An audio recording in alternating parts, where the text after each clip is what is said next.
Why does your scanner show the P2336 engine code? What does it mean? P2336 is a diagnostic trouble code for cylinder number 1, above knock threshold. The P2336 engine code for indicate the vehicle's engine control module, ECM or PCM, has detected abnormal vibrations or engine knocking in cylinder 1, which exceeds the programmed safe limits. Under this circumstance, stop driving and repair your vehicle immediately. So, what causes this imbalance? Here are the most common culprits. This error can be caused by these possible faults in your vehicle.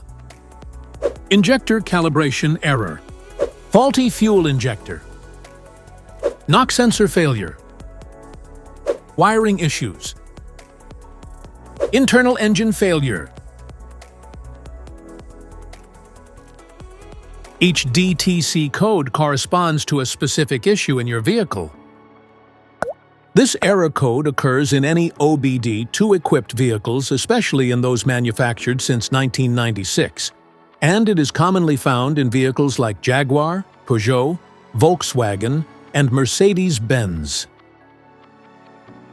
If you want to fix this error code, let us know in the comments section. We will definitely make the video on your demand. If you like this video, don't forget to subscribe to our channel. Thanks for watching.